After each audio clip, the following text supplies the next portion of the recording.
두 번째 시간 강의를 시작하도록 하겠습니다. 이 부분은 조금 중요하니까 간단하게라도 좀 살펴보고 지나가도록 하겠습니다.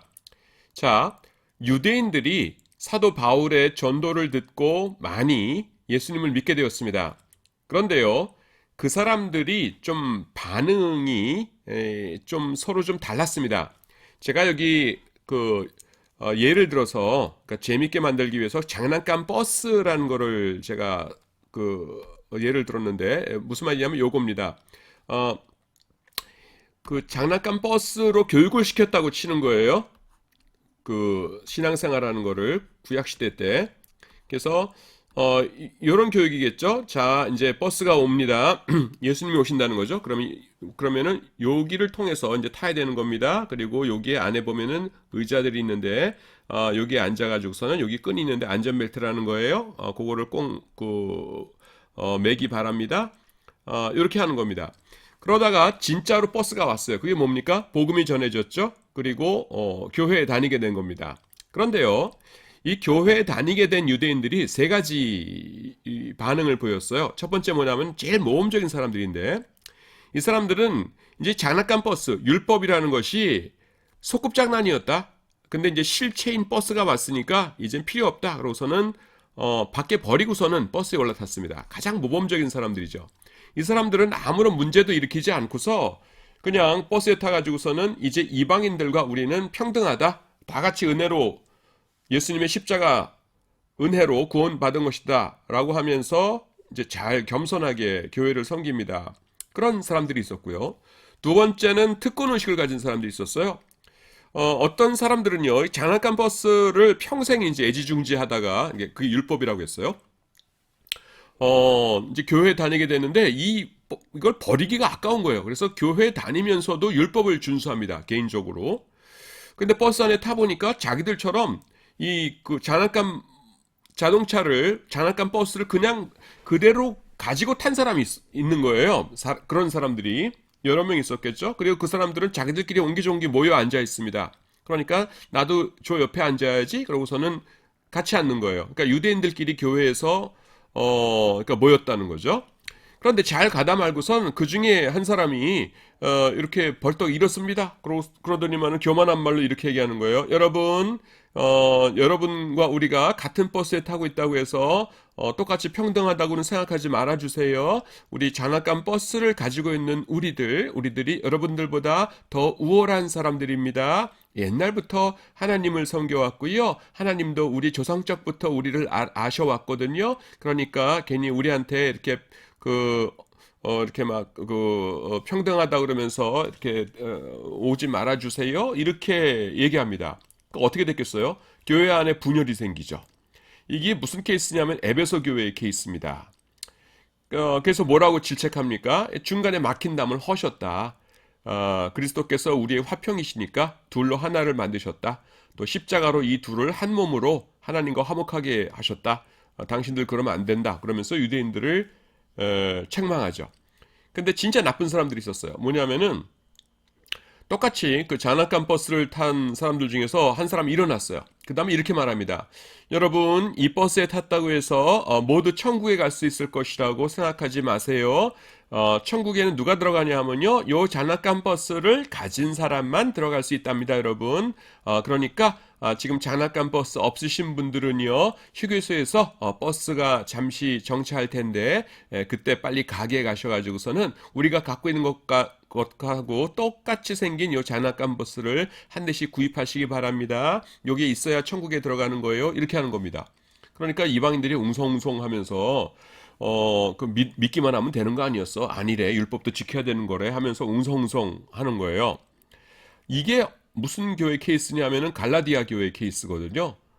그래서 갈라디아 교회에서 사도 바울이 열심히 전도를 하고 떠나왔는데 유대주의자라고 하는 이상한 사람들이 들어와가지고서는 율법도 지켜야 구원받는다 이래가지고서는 교회가 이제 난리가 난 거죠. 그러니까 사도 바울이 막 화를 내면서 그 율법 지켜야 구원받는다고 생각하고서는 율법도 같이 지키려고 하는 사람들한테 이렇게 얘기합니다. 어리석도다 갈라디아 사람들아, 예수 그리스도께서 십자가에 못 박히신 것이 너희 눈앞에 밝히 보이거늘 누가 너희를 꾀더냐? 너희가 이같이 어리석으냐? 성령으로 시작하였다가 이제는 육체로 마치겠느냐? 하면서 막 화를 냅니다. 이렇게 세 가지 그런 반응들을 나타냈어요. 제가 이거는 이제 바울 서신에 관련된 거기 때문에 그냥 빨리빨리 후딱후딱 넘어갑니다. 근데 이거를 왜 하냐면은 굳이 왜 하냐면 요 유대인 선교랑 관련된 거예요. 지금 우리와. 그래서 구약의 성도들도 예수님의 십자가 때문에 구원을 얻은 것이다 라는 것을 알 때에 비로소 우리가 할 수 있는 것이 있는데 그게 뭐냐면은 유대인 선교입니다. 구약의 성도들은 그 나름대로의 구원의 방법이 있었다. 예수님 없어도. 이렇게 생각하는 사람은 굳이 비싼 선교비 들여가면서 이스라엘 선교하려고 들지 않겠지요. 예, 구약의 성도들도 예수님 때문에 구원을 얻은 것이다. 그러므로 지금 유대인들에게도 예수님이 필요하다. 이거를 신학적으로, 이론적으로, 성경적으로 잘 아는 교회에서만 이스라엘의 선교사를 파송하겠죠. 그렇죠? 예. 그래서 이게 중요한 겁니다, 여러분. 그래서요, 오늘날에 가끔 가다 보면은 유대인들 축제할 때 거기 참여하는 기독교인들이 있는데요. 그분들의 자세를 우리가 살펴봐야 돼요. 첫 번째는 뭐냐면 그냥 단순하게 유대인들하고 교제를 해가지고서는 개인적으로 친해진 다음에 그 관계를 통해서 복음 전하려고 하는 분들이 있어요. 굉장히 좋은 자세입니다. 좋은 거죠. 둘째는 뭐냐면은 우리나라에서 신앙생활하는 것도 물론 천국 가는 데는 충분하지만은 가끔 가다가 이스라엘에 가가지고서는 초막절 축제 이런 데 가서 같이 그 텐트 초막 텐트에서도 좀 자고 그 다음에 뭐 이렇게 참여하는 것이 더 이 신앙적으로 우월한 것이다 이렇게 생각하는 분이 있다면은 무슨 케이스예요? 그건 에베소서의 케이스입니다. 좀 야단 좀 맞아야 되고요. 그 다음에 세 번째, 만약에 예수님을 믿는 것만으로는 충분하지 못하고 이스라엘에 가가지고서는 유대인들과 함께 율법도 지켜야 된다. 그러니까 나는 절기 때마다 이스라엘에 날아가가지고서는 그 사람들과 함께 절기를 지킨다. 이런 분이 계시다면 뭡니까? 이거는 갈라디아서의 케이스예요. 그래서 십자가의 원수라고 하는 엄청난 질책을 받아서 마땅한 일입니다. 예. 자, 그래서 지금 히브리서가 어떤 주제를 가진 책이고 어떤 상황에서 기록된 책이고 그 내용이 무엇인가 하는 것을 말씀을 드렸어요. 근데 바울 서신하고 워낙 밀접하게 연관되어 있기 때문에 제가 바울 서신도 조금씩 언급을 안 할 수가 없었습니다. 히브리서는 앞서도 말씀드렸지만은 바울이 썼다라는 사람들이 있고 그 다음에 바울이 쓰지 않았다 이렇게 주장하는 분들이 있는데 저는 개인적으로 이건 여러분들이 뭐 안 받아들이셔도 되는 거예요. 각 개인마다 다른 거니까. 근데 저는 이제 바울이 쓴 것 같아요. 왜냐하면은 그 신학적인 내용이 사도 바울의 그 서신서와 너무나 잘 조화를 이룹니다. 쓰는 그 패턴도 그렇고 근데 이제 난제가 그러면 왜 바울이 썼다고 안 써 있느냐, 이름이 없느냐라는 것인데 사도 바울이 유대인들에게는 미움을 받는 사람들이었거든요.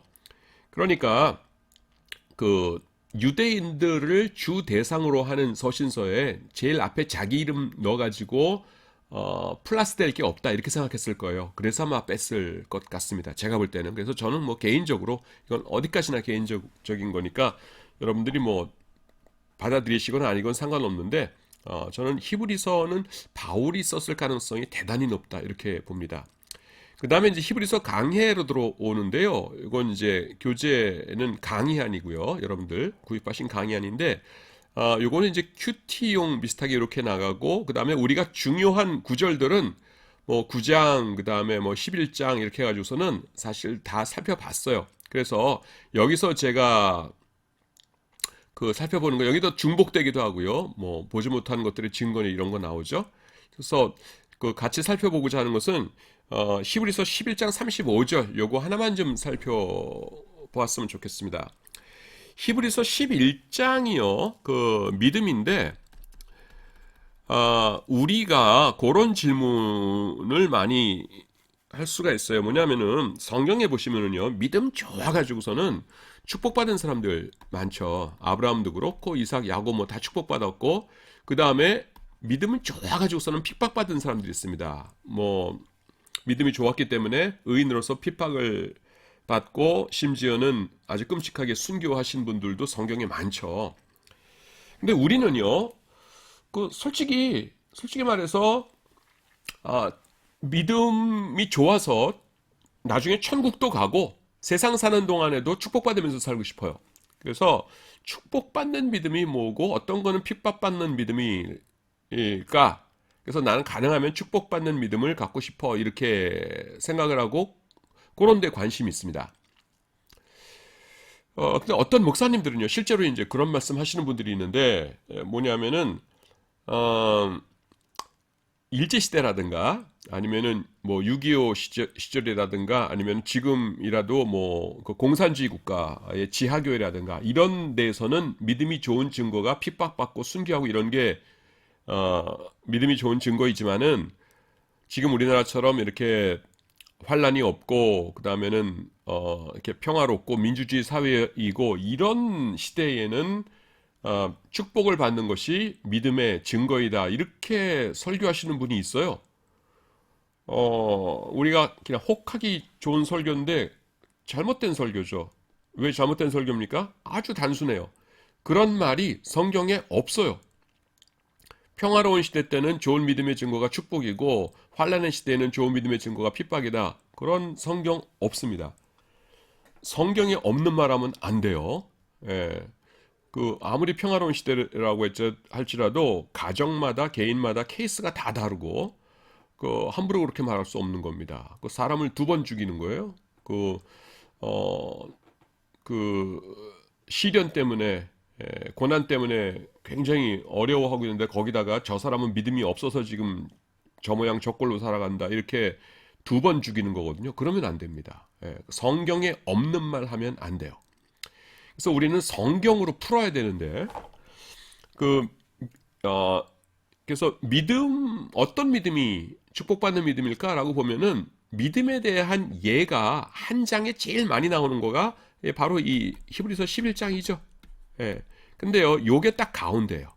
그러니까 35절인데 35절 앞에는 전부 다 믿음으로 축복받은 예고요. 35절 이후는 믿음이 있기 때문에 핍박받은 그래서 뭐 순교하고 그래서 죽은 그런 케이스입니다. 근데 그러면 그 가운데가 뭐냐면 35절 가운데서 딱 나눠져요. 여자들은 자기의 죽은 자를 부활로 받기도 하며 여기까지가 축복이죠. 또 어떤 이들은 하면서 더 좋은 부활을 얻고자 하여 악형을 받되 구차히 면하지 아니하였으며 하면서 고난 받는 거 쭉 하면서 끝까지 가요. 그러니까 35절이 이 축복이냐 아니면은 핍박이냐 고난이냐의 딱 가운데예요. 그래서 우리는 눈을 부릅뜨고 35절을 봅니다. 도대체 중간에 뭐가 달라지나? 어떤 믿음은 축복이고 어떤 믿음은 그 고난인가? 근데 아무리 봐도요. 설명이 없어요. 똑같은 믿음입니다. 그냥 믿음으로 이렇게 나가요.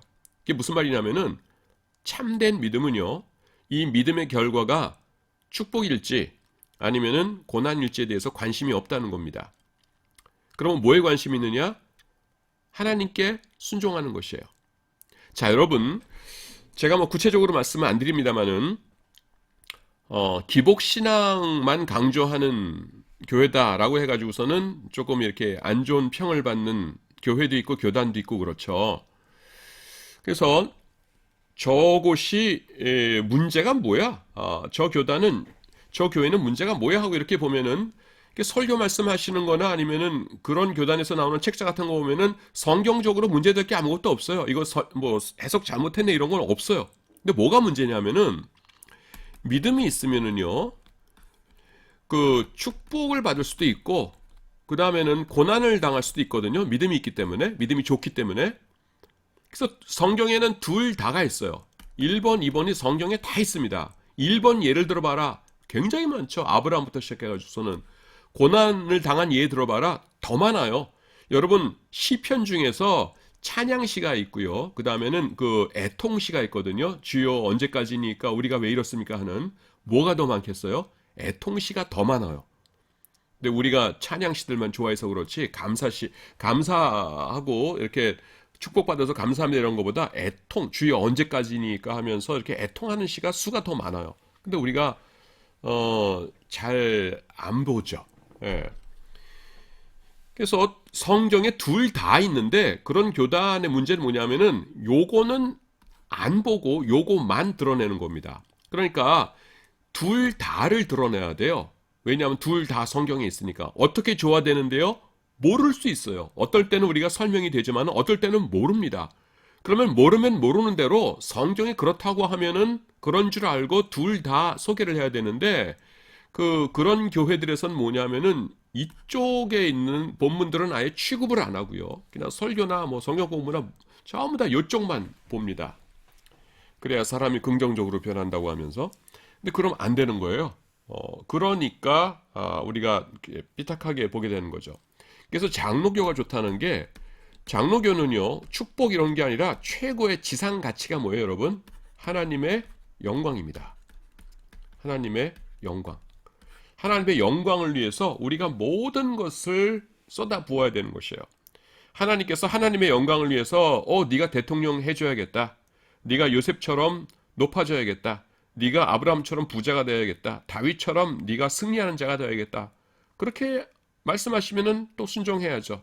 그런데 하나님의 영광을 위해서 네가 순교자가 되어야겠다. 하나님의 영광을 위해서 네가 낮아져야겠다. 하나님의 영광을 위해서 네가 고난의 생을 당해야겠다. 그러면 또 뭡니까? 거기에 순종해야죠. 그래서 성경적인 건 뭐냐면은 하나님의 영광과 하나님과의 교제예요. 하나님과의 깊은 교제. 그 자체를 기쁨으로 아는 것입니다. 그래서 그 히브리서 11장 여러분 아무리 읽어보십시오. 그 축복받는 믿음과 그 다음에 고난받는 믿음의 차이 그런 거 나오나? 그런 거 없어요. 그런 거 별 관심이 없다는 겁니다. 그래서 진짜 믿음은 뭐냐면은 하나님과의 교제. 그리고 하나님과 교제를 하다 보면은 하나님의 영광을 추구하게 되죠. 그것이 믿음입니다. 자, 그거만 우리가 좀 살펴보고 다음으로 넘어가도록 하겠습니다. 이제 공동서신입니다. 다시 교제는 신약성경 이야기책의 제5장 챕터 5로 가도록 하겠습니다. 신약성경의 분류 이건 뭐냐면 이제 공동서신이라는 게 뭔지를 알려드리려고 하는 건데요. 뭐 다 아는 거니까 제일 처음에 사복음서 나오죠. 마태, 마가, 누가, 요한. 그 다음에 역사서에 해당되는 게 뭐예요? 사도행전. 그 다음에 바울서신 나오죠. 바울서신 13권, 로마서부터 빌레몬서까지. 로마서부터 빌레몬서까지 여러분 그 순서가 그 기준이 뭐예요? 예, 성경의 그 책의 크기입니다. 로마서가 제일 두꺼우니까 기니까 제일 앞에 나오고요. 빌레몬서가 제일 짧으니까 제일 뒤에 나오는 거예요. 단 그 양 크기라는 거는 그 헬라어 원서의 양입니다. 한글로 번역된 거 이렇게 비교하지 마시고요. 그 다음에 이제 우리가 조금 전까지 살펴봤던 히브리서가 있고요. 맨 마지막에 뭐가 있어요? 계시록이 있죠. 요한계시록. 그리고 중간에 있는 거가 요게 공동서신이에요. 공동서신. 몇 권이 있냐면 7권이 있습니다. 히브리서 다음에 있는 것인데요. 그 히브리서 다음에 뭐예요? 야고보서죠. 그리고 베드로 전후서, 요한 1, 2, 3서, 유다서 해가지고 요한 1, 2, 3서가 3권이니까 해가지고서는 이게 이제 7권입니다. 베드로 전후서 2권이고 그래서 1, 2, 3, 1 해가지고서는 7권이에요. 이 공동서신에는 히브리서가 포함되지 않습니다. 그런데 가끔 가다 보면은 히브리서를 공동서신의 하나로 보시는 분들이 있거든요. 그건 왜 그러냐면은 그 주석들 때문에 그러는데 보통 공동서신, 그러니까 신약 성경을 이렇게 주석을 쓰시는 분들이 이제 바울서신에 주석을 이렇게 쭉 쓰세요. 그래서 뭐 로마서 쓰고 뭐하고 이렇게 뒤에 조그만 것들은 이제 이렇게 그 몇 권을 한 권으로 이렇게 쓰시고 그 다음에 이제 공동서신 주석을 이렇게 써야 되는데 히브리서가 애매하거든요. 한 곳만 뚝 떨어져 있으니까, 그러니까 바울 서신에 붙이지 않고 여기는 13권이나 했으니까 공동 서신 주석을 쓰면서 그냥 히브리서를 여기다 갖다 붙이시는 분들이 있어요. 그래서 히브리서 및 공동 서신 해가지고서는 한 권에 내시거든요. 그렇게 하면은 이제 그 독자 입장에서는 히브리서도 공동 서신이라고 오해하고 쉽죠. 근데 히브리서는 공동 서신 아니에요, 여러분. 예. 자, 공동 서신의 특징이 있습니다. 그 7권을 왜 공동 서신이라고 했겠어요? 그 나름대로 공통의 특징이 있죠. 그걸 살펴보도록 하겠습니다. 첫째, 그 서신들의 저자는 바울이 아니에요. 바울 서신은 13권 앞에서 쭉 다루었죠. 그리고 바울 서신 아닌 것들을 7권 이렇게 모아놓은 것이 공동 서신입니다. 야고보서는 야고보가 썼고요. 그 다음에 베드로 전후서 베드로가 썼고요. 요한 1, 2, 3서 요한이 썼고요. 유다서 유다가 썼고요. 가룟 유다는 아니고 당연히 그 예수님의 동생 유다입니다. 여기도 야고보도 예수님의 동생 야고보고 그래서 그 요한 1, 2, 3서는 이제 그 요한복음의 그 저자 요한이고요. 그다음 베드로는 이제 사도 베드로고 그 이름들이 그냥 저자예요. 그래서 하여간 바울은 아니죠. 그다음에 둘째, 서신의 성격도 바울의 서신들과는 달라요. 그래서 바울의 서신들과 그다음에 공동 서신의 이제 차이가 뭐냐면 바울 서신은 교리적이에요. 대체적으로. 근데 이거는 뭐냐면 교훈적입니다. 공동 서신은 그래서 어떻게 살아야 되는가 하는 그 삶의 문제들, 그러니까 윤리적인 서신이라고 볼 수 있죠. 어떻게 살아야 되는가 하는 것을 다루고 있고요. 바울 서신은 물론 바울 서신에도 이렇게 교훈적인 거 나타나죠. 조금 전에 제가 앞 강의였죠. 말씀드렸지만은 히브리서 같은 히브리서는 이제 저는 바울 서신하고 부르는 바울이 썼다고 하는데 그건 아니니까. 이를테면 로마서 같은 경우도 뭡니까? 앞에서 쭉 중간까지 교리적인 설명하다가 맨 끝에 가가지고서는 교훈, 그러니까 어떻게 살아야 된다 이런 말씀하면서 마치거든요. 그래서 바울 서신에도 교훈적인 것이 없는 것이 아니지만은 주된 주제는 보통 교리적인 것이죠. 사도 바울이 최고의 학자였잖아요. 그러니까 하나님께서 최고의 학자는 거기에 맞게 쓰시겠죠. 그래서 교리적인 거 쓰게 하셨어요. 그리고 공동서신의 저자들은 뭐 학자라고 우리가 알고 있는 사람은 없거든요. 야고보, 예수님의 동생들 뭐 랍비들 아니었고요. 그다음에 베드로도 어부 출신이고, 그다음에 요한도 그냥 예수님 제자죠. 그래서 이제 어떻게 살아야 되느냐 하는 실제적인 교훈적인 것들이 많습니다. 그리고 세 번째 특징은 뭐냐 하면은 공동서신의 수신자들이요, 대개 특정한 개인이나 교회가 아니라 그냥 보편적인 일반적인 성도들이에요. 바울 서신의 경우에는 딱딱딱딱 정해져 있죠. 로마서는 어디로 가는 거예요? 로마 교회. 그다음에 그 빌레몬서는 빌레몬 장로님에게, 골로새 교회 장로님이시죠? 장로님에게 가는 거예요. 이렇게 그 수신자가 딱딱딱딱 특정되어 있는데 공동서신은 그냥 두루두루 그 근처 계신 분들은 다 읽으세요 하면서 아예 공식적으로 그렇게 되어 있어요. 물론 바울 서신도 어떤 교회에 가면은 그 옆에 있는 다른 교회에서 베끼고에 가서 결국은 다들 읽었어요. 읽었지만은 공식적인 첫 번째 그 수신자들은 딱딱 정해져 있었거든요. 근데 공동서신은 그렇지 않고 그냥 두리뭉실해요. 그런데 여기 하나 있죠. 대개라고 했어서 대개, 일반적으로 왜 대개라고 그러냐면은 이서와 요한 3서 때문에 그래요. 요한 2서와 요한 3서는 이제 수신자가 딱 특정되어 있어요. 그래서 요한 2서의 수신자는 택하심을 입은 부녀와 그의 자녀들 이렇게 딱 나오고, 요한 3서는 아예 개인의 이름이 나오죠. 가이오가 뭐냐면 가이우스를 가이오라고 번역을 해놨는데 왜 가이오라고 했는지 모르겠어요. 가이우스인데 원래 가이우스는 그 로마 시대 때 엄청나게 그 흔한 이름입니다. 로마 황제들 중에서도 가이우스 굉장히 많고요. 그렇습니다. 근데 하여튼 7개 중에서 2개만 특정되어 있고 나머지 5개는 특정되어 있지 않으니까 그냥 그 특징 중에 하나로 이렇게 꼽았습니다. 그 다음에 이 7편의 서신들에게 공동서신이라는 명칭을 붙인 사람은 누구냐 하면은 가이사랴의 유세비우스입니다. 유세비우스. 교회 역사가로 유명한 사람이죠. 3, 4세기 사람이에요. 유세비우스이고요. 그 다음에 이제 공동서신을 영어로 Catholic Epistles 이렇게 부르는데 T는 묵음입니다. Catholic Epistles 이렇게 부르는데 Catholic이라는 것이 로마 카톨릭하고는 아무 상관없어요. 이게 그냥 일반 형용사입니다. 그래서 원래 카톨릭 하면은 이제 고유명사로들 알고 계시는 분들이 많은데 그게 아니라 굉장히 좋은 뜻의 형용사예요. 일반적인, 뭐 보편적인 이런 뜻입니다. 그래서 Catholic Epistles 하면은 어디에 딱 특정된 것이 아니라 누구에게나 이렇게 적용되는 보편적인 이런 뜻입니다. 그래서 로만 캐톨릭 처치라고 했을 적에 그 카톨릭이라는 이름을 어떻게 보면 우리가 뺏긴 거예요. 아까워요. 그 명칭이 굉장히 좋은, 그러니까 온 세상 누구에게나 열려 있는 보편적인 교회다. 이런 뜻입니다. 굉장히 좋은 뜻인데 아쉬워요. 로마 카톨릭에서 가져가 버렸어요. 자, 이제 처음 그 책부터 이렇게 보도록 하겠습니다. 그러니까 야고보서입니다. 이건 이제 교재가 공동서신 강해입니다.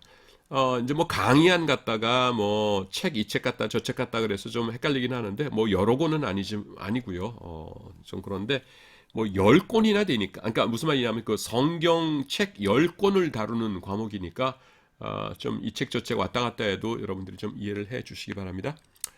공동서신 강해라는 책이 있어요. 그 책으로 갑니다. 그 책의 이제 쪽이니까 보시고 뭐 시험은 당연히 이제 제가 강의한 이 부분에서만 나옵니다. 그리고 요 문자에 있는 것 중에서만 그 시험이 나와요. 제가 강의한 것 중에서 문자에 있는 것만, 이 문자에 없이 제가 이렇게 엑스트라로 제가 그 부가적으로 강의한 부분은 시험에는 안 나옵니다. 제가 착해서 시험에 안 내는 게 아니라 학기 말 되면 제가 잊어버려요. 뭐 강의했는지 잘 모릅니다. 그래서 저도 이제 요거 보면서 문제를 낼 거기 때문에 문자 중에서만 시험이 나옵니다. 자, 야고보서입니다. 그 야고보서가 왜 필요했을까 하는 것입니다. 우리는 다음과 같은 추측을 해볼 수 있습니다. 예수님을 통한 계시, 그러니까 예수님께서 직접 사람들에게 가르치신 그 가르침에는요, 믿음과 행함이 이렇게 잘 그 균형을 이루고 있었어요. 그래서 완전한 계시였습니다. 그런데 이 사도 바울이 복음을 전할 때는 율법 아니다, 믿음이다 하는 것을 강조할 수밖에 없었겠죠. 왜냐하면은 그 이전은 온통 율법으로 구원받는다 이렇게 되어 있었으니까. 그러니까 그거 아니거든요. 오직 믿음이에요. 해가지고서는 이신칭의, 이신 믿음으로써 칭의 의롭다 함을 받는다. 요거를 굉장히 강조할 수밖에 없는 거예요. 그러니까 믿음과 그 다음에는 행함, 이것이 예수님 때는 잘 이거 조화를 이뤘는데 나중에 어떻게 됩니까? 믿음만 엄청나게 중요하고 행함은 그냥 이렇게 쪼글쪼글 해가지고서는 사람들이 행함으로 구원받는 거 아니되지? 그럼 대충 살자 하면서 행함은 좀 이렇게 쭈그러들게 된 것이에요. 그렇기 때문에 행함이 없는 믿음에 대한 경고로서 그렇게 살다가 천국 못 가요 라는 경고로서 행함을 강조하는 책이 필요하게 되었겠죠. 그래서 하나님께서 야고보를 통해서 이 야고보서를 쓰게 한 것이다. 우리가 그렇게 봅니다. 바른 믿음의 메시지가 그 다음에는 바른 열매를 맺도록 해야 하니까 이런 책을 주신 것입니다. 그러니까 야고보서는 어떤 책이냐면요, 이신칭의에 대한 강조가 충분히 이해되고 있는 상황을 전제로 하는 것이에요. 그래서 만약에 A와 B 둘 다 강조해야 되는데 사방에 그냥 A밖에 없어요. A밖에 없으면은 여러분들 그러면 안 돼요. B도 있어야 되죠 하면서 B를 이렇게 섞어 놓겠죠. 그래서 야고보서만 보면은 B만 딥다 많은 것 같은데 그건 뭐냐면은 A가 이신칭이 오직 믿음으로 하는 거가 이미 확고하게 모든 사람들에게 알 수 있도록 잘 이해되고 있는 상황 가운데서 야고보서를 주셨다. 우리가 이걸 생각해야 돼요. 그래서 독립적으로 야고보서만의 신학을 만들어내려고 하거나 그러면 안 돼요. 이 성경 전체를 조화를 이루어야 되죠. 그 다음에 야고보서가 바울 신학과 대립하기 위해서 쓰여진 것이라고 가정하거나 그거 아니죠. 보충하기 위해서요. 아니면 야고보서가 기존의 책들을 알지 못하는 상태에서 쓰여졌다. 그 이신칭의 복음이란 걸 잘 몰라가지고서는 예수님의 복음을 오해해가지고서는 그냥 이렇게 행함을 강조하는 책을 썼다. 그러면 안 된다는 겁니다. 아니에요. 야고보서는 어디까지나 이신칭에 대한 강조가 충분히 잘 이해되고 있는 상황에서 알고 균형추가 너무 이신칭의로만 기울었네.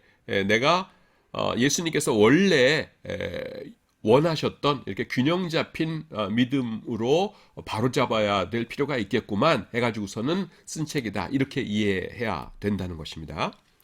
야고보서의 저자는 보통 예수님의 형제 야고보로 이렇게 봅니다. 그래서 본 서신을 야고보의 저작, 그러니까 그 예수님의 동생 야고보의 저작이라고 말한 최초의 기독교 저술가는 오리겐이었어요. 이 사람은 AD 2세기 사람입니다. 오리겐은 어디서 활동했어요? 그 아프리카, 여기 이렇게 해서 아프리카에 나일강이 있고요. 나일강 바로 옆에 알렉산드리아가 있거든요. 이 알렉산드리아에서 활동했던 사람입니다.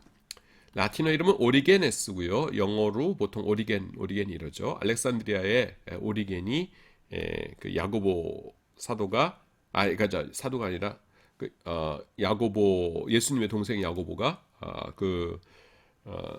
저자였다. 이렇게 말한 최초의 사람입니다. 그 다음에 야고보서의 저작 시기가 있는데요. 야고보서의 저작 시기는 내용 자체만으로는요, 그 저작 시기를 가늠하기가 어려워요. 여러분들이 23쪽 그 이하를 보시면은 제가 좀 복잡하게 써놨는데 여기서 그냥 단순하게만 한 줄로만 줄여놨는데 이게 무슨 말이냐면은 그러니까 이렇게 보실 수 있어요. 뭐냐면은 처음에 그러니까 사도 바울이 이신칭에 대해서 막 가르치잖아요. 근데 이거를 잘 몰랐다. 이신칭에 대한 것을 잘 몰라가지고서는 그냥 예수님께서 워낙 그 행함을 강조하는, 그러니까 조금 이따 나오겠지만은 야고보서에서 그 예수님의 산상설교에 대한 말씀하고 겹치게 말씀하는 거가 굉장히 많거든요. 그러니까 초기에 그러니까 나는 행위에 대한 거 강조하겠다 해가지고서는 썼기 때문에 이제 바울의 서신을 잘 알았더라면은 믿음에 대한 것도 썼을 텐데 처음에 써가지고서는 그 믿음에 대한 것을 안 썼다 이렇게 보는 견해도 있고, 그 다음 견해는 뭐냐면은 바울이 쓴 것을 충분히 알았다. 오히려 충분히 알았기 때문에 밸런스를 맞추기 위해서 나중에 행위에 대한 것만 잔뜩 강조하는 것을 썼다. 이런 의견들이 있어요. 그래서 지금 행위에 대한 말씀이 가득 차 있는 그 책인데 그 성격을 가지고서는 그렇기 때문에 초기다 이렇게 말할 수도 있고, 그렇기 때문에 후기다. 초기다. 왜냐하면은 바울이 말한 이신칭에 대해서 강조를 안 한 거 보니까 초기다. 이걸 잘 몰랐다. 이렇게 해도 되고, 그 다음에는 바울이 이신칭에 대해서 말한 것을 너무나 잘 알았기 때문에 균형을 맞추기 위해서 행위를 강조했다. 이렇게 말하기도 하고요. 그래서 그 내용 자체만으로 저작 시기가 초기다, 후기다 이렇게 말하는 거가 굉장히 어렵다는 겁니다. 그래서 그런데 역사적으로 보면은 고대 교회사를 보면은 야고보, 예수님의 동생 야고보라고 할 경우에 우리가 보통 보수적인 교단에서는 예수님의 동생 야고보라고 본다고 그랬죠. 그래서 야고보라고 볼 경우에는 구체적으로 언제 썼는지를 조금 판단해 볼 수가 있어요. 그건 뭐냐면은 그 야고보는요 예루살렘 교회 지도자가 되었죠. 이거는 뭐 고대사 요세푸스 책 안 봐도 그 사도행전에도 나오죠. 나중에 사도 바울이 전도여행 3차까지 마치고 돌아왔을 적에 예루살렘에 오니까 누가 영접해요? 야고보가 영접했거든요. 지도자가 되어 있었어요. 그리고 이 사람은 언제 순교했냐면은 AD 62년에 순교했습니다. 유대 고대사에 나와요. 그렇다면은 당연히 죽기 전에 썼을 테니까 그 시기 이전에 기록되었겠죠. 그래서 AD 62년 이전에 기록되었을 것이다. 이렇게 본 겁니다. 그러면은 사도 바울보다 먼저요, 나중이에요. 그럴 텐데 그거 가지고선 잘 몰라요. 여러분, 사도 바울의 1차 전도행이 언제 시작되었어요? AD 44년에 시작됐어요. 그리고 언제 58년 아니면 59년에 3차 전도행 끝났고요. 순교하신 거가 64년에서 68년, 그 네로 황제가 막 콜로세움에서 기독교인들 막 그 학살하고 그럴 때 이제 예, 초기에 순교하셨거든요. 근데 62년 전이라고 하면은 뭐라 그럽니까? 요 간격이 요 이전 전체를 포괄하는 간격이에요. 62년이라는 것이. 그래서 바울 서신들보다 앞이냐 뒤냐 하는 거는 요것 가지고는 잘 몰라요. 하여튼 여기서 알 수 있는 것은 62년 전에 쓰여졌다라는 것입니다. 근데 저는 개인적으로 요런 내용들은 뭐 그렇게 많이 관심은 없어요. 그냥 성경 본문 자체를 해석하고 본문 자체 내용을 알고 이러는데 관심이 더 많기 때문에. 근데 하여튼 뭐 우리가 그 기본적으로 알아야 되는 상황이기 때문에 강의를 합니다. 그 다음에 원래 독자들이 누구였던가 하는 것이에요. 요거는 중요한 내용입니다. 왜냐하면은 독자가 누군가를 알아야 본문 내용을 해석하는데 도움이 되겠지요. 이를테면은 마태복음 같은 경우에는 그 1차적인 독자가 그 유대인이죠. 요한복음 같은 경우에는 1차적인 독자가 이방인이죠. 그걸 알고 그 본문을 읽을 때에 그 본문을 해석하는데 많은 도움이 되거든요. 그래서 그건 중요합니다. 야고보서 1장 1절 보시면은 흩어져 있는 12지파에게 문안한다 이러면서 시작돼요. 그래서 1차적인 독자가 12지파구나 라고 할 수 있는데 이건 문자적으로 볼 수도 있고 비유적으로도 볼 수도 있어요. 문자적으로 보면 뭐예요? 12지파라는 것은 이스라엘의 12지파죠. 그래서 이 야고보서의 독자는 유대인들이구나 이렇게 볼 수도 있고, 그 다음에는 비유적으로 볼 수도 있는데, 비유적으로 본다는 건 뭐냐면은 12지파 하면은 이스라엘이죠. 이스라엘. 근데 이스라엘은 뭐예요? 그 교회를 새 이스라엘이라고 그러잖아요. 그러니까 일반적인 이방인들도 포함되어 있는 교회에게 보내면서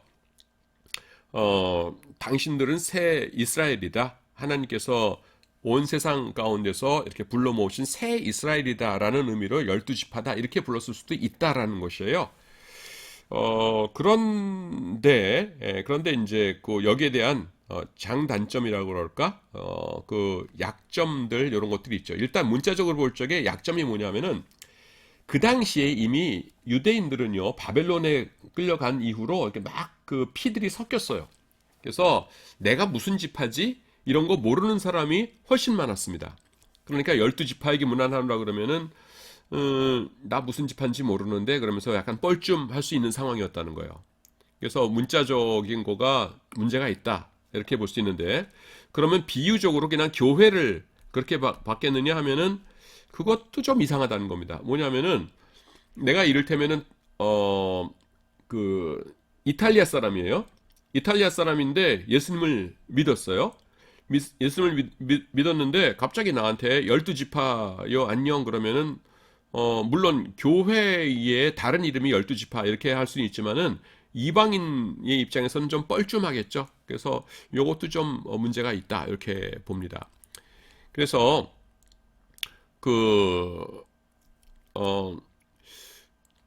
요것도 그러니까 이방인이라는 것도 이제 타당하긴 하지만은 그냥 유대인들을 이야기한다라고 할 적에 덜 어색하겠죠. 그러니까 유대인 기독교인들에게 12지파에게 말한다라고 할 적에 훨씬 더 자연스러울 것이다 이렇게 봅니다.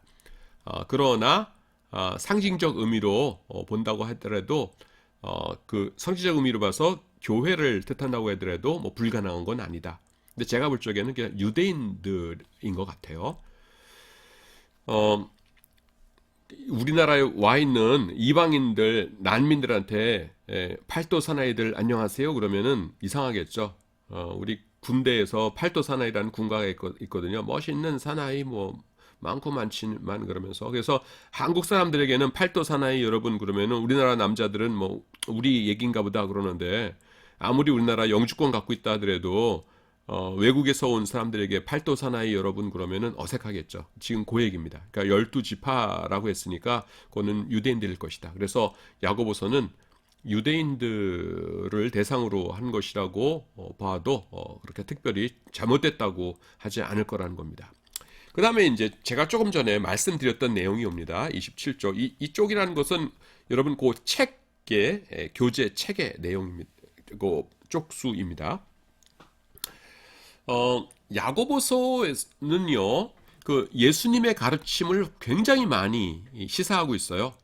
그래서 야고보서와 산상설교, 예수님의 산상설교는 어디 나와요? 마태복음 5장, 6장, 7장이죠. 여기 사이에 공통점들이 엄청나게 많이 등장합니다.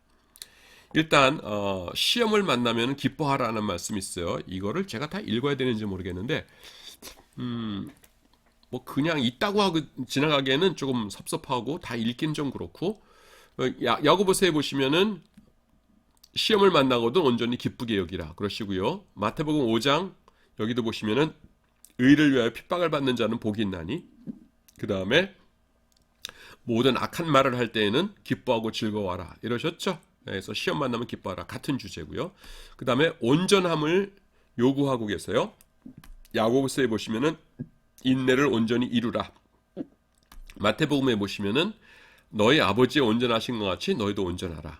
그 다음에 하나님께 좋은 것을 구할 수 있다. 이런 말씀. 야고보서에 보면은 너희 중에 누구든지 지혜가 부족하거든 모든 사람에게 후히 주시고 꾸짖지 아니하시는 하나님께 구하라. 그리하면 주시리라 하고요.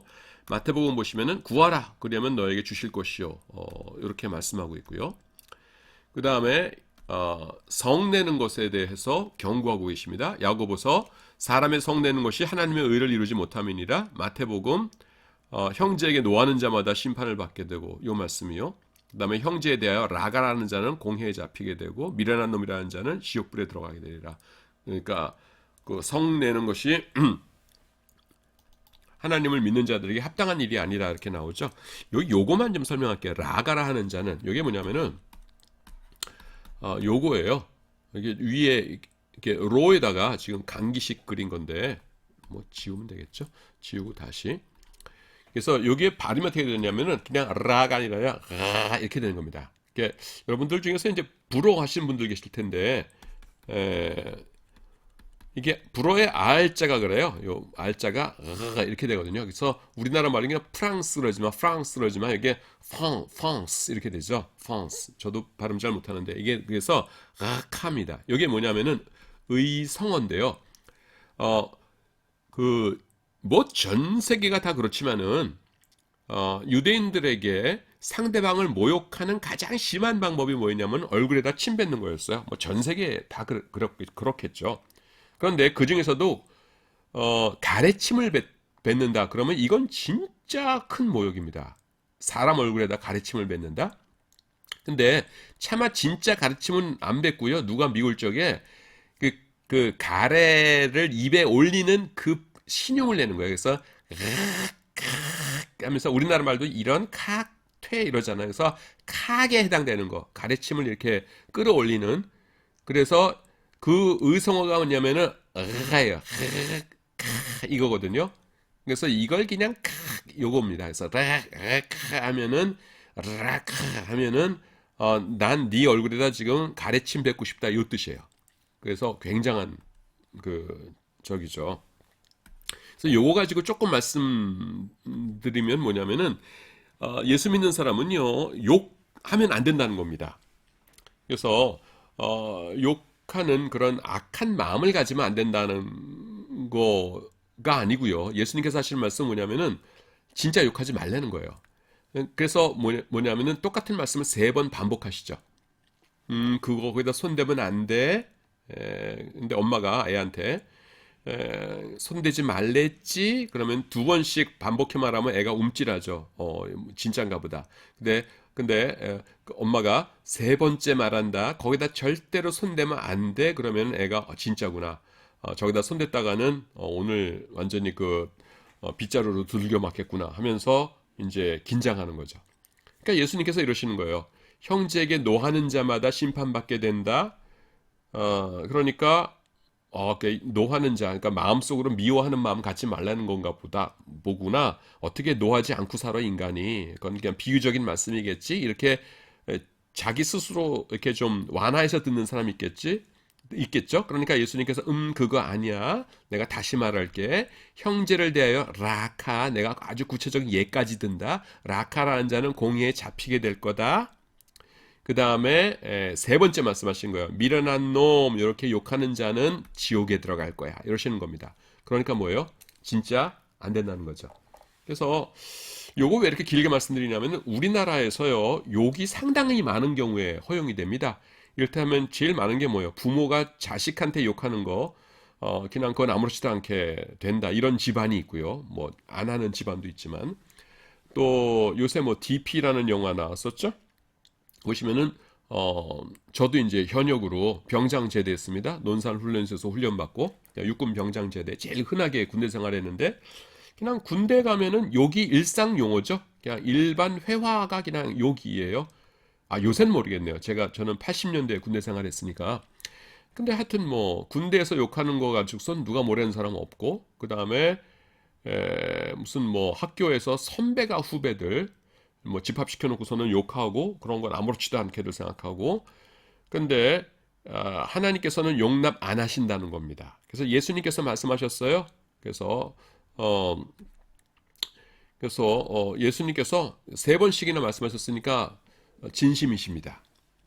그래서 예수 믿는 사람은 내가 아무리 고참이고 내가 아무리 선배고 내가 아무리 부모고 내가 아무리 학교에서 혹은 직장에서 연장자이고 위에 사람이다 하더라도 그 아랫 사람들 인격적으로 모욕하면 안 됩니다. 모욕하면은 거기에 대한 처벌을 누가 책임지십니까? 예수님께서 책임지시겠다고 세 번이나 강조하셨어요. 두려워해야 됩니다. 그 다음에 말씀을 듣기만 하는 자와 실천하는 자에 대한 경고 나오죠. 너희는 도를 행하는 자가 되고 듣기만 하여 자신을 속이는 자가 되지 말라. 마태복음 이 말 듣고 행하는 자는 그 집을 반석 위에 세운 지혜로운 사람 같으리니. 그 다음에 여섯 번째 온 율법을 지켜라. 그러니까 율법을 지키되 다 지켜야 된다. 야고보서 온 율법을 지키다가 그 중에 하나를 거치면 모두 범한 자가 된다. 그 다음에 마태복음 5장 19절 그러므로 누구든지 이 계명 중에 지극히 작은 것 하나라도 버리고 안 지키면 안 된다. 긍휼을 행해라. 그냥 제목만 읽을게요. 그 다음에 화평케 하는 자가 복이 있다. 그 다음에 세상과 벗이 되고 하나님과 원수가 되는 것에 대한 경고. 그 다음에 겸손해야 된다. 11장이야 11번째 형제를 비방하지 말아라. 12번째 좀과 동록에 대한 말씀. 이런 말씀은 우연히 일치하기엔 참 힘든 말씀인데 여기에 일치하고 있어요.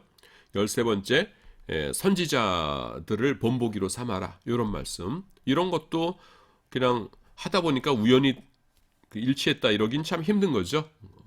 일부러 이렇게 보고서 말했다고 해야 될 것 같아요. 그래서 맹세하지 말라는 경고 이런 것들이 우와 이게 무려 14가지나 그 주제들이 겹쳐요. 야고보서가 그렇게 긴 책이 아니죠. 야고보서가 5장까지밖에 없는 책이고 산상설교는 조금 전에 말씀드렸다시피 마태복음 5, 6, 7장 3장으로 구성된 것인데 3장과 5장 사이에서 이 14개나 되는 공통 주제가 나온다라는 건 뭐예요? 굉장히 밀접한 관계가 있다는 것입니다. 결론을 제가 읽겠습니다. 야고보서와 산상설교 사이의 공통점을 이렇게 자세하게 나열하는 이유가 뭐냐면요. 야고보서가 바울서신하고 그 강조점이 다르다고 해서 바울서신은 이신칭의 믿음, 야고보서는 행함이 강조되고 있죠. 그것을 기독교의 주류에서 벗어난 어떤 이질적인 것으로 취급해서는 안 되기 때문에 그래요. 예수님께서 직접 말씀하신 산상설교랑 이렇게 똑같다니까요. 야고보서는요, 예수님에 의해서 세워진 전통 속에 철저히 그 뿌리를 두고 있어요. 흔히 야고보서를 믿음보다는 행위에 대한 책이라고 하지만요. 야고보서는 믿음도요 굉장히 강조하고 있는 그런 책입니다. 믿음에 대한 언급이 모두 14번이나 등장해요. 하지만 로마서에서처럼 믿음에 대한 설명 이런 건 없어요. 그건 왜 없겠어요? 그 초두에 제가 설명했듯이 독자들이 이미 구원을 얻는 믿음, 사도 바울이 설명한 그런 믿음에 대해서는 충분히 알고 있다는 것을 전제로 하기 때문입니다. 자, 야고보서에 대해서는요, 이제 우리가 살펴볼 중요한 본문들이 있는데, 그거는 이제 다음 시간에 하도록 하겠습니다. 50분이 지났네요. 자, 여러분 수고하셨습니다. 다음 주에 또 만나도록 하겠습니다. 감사합니다.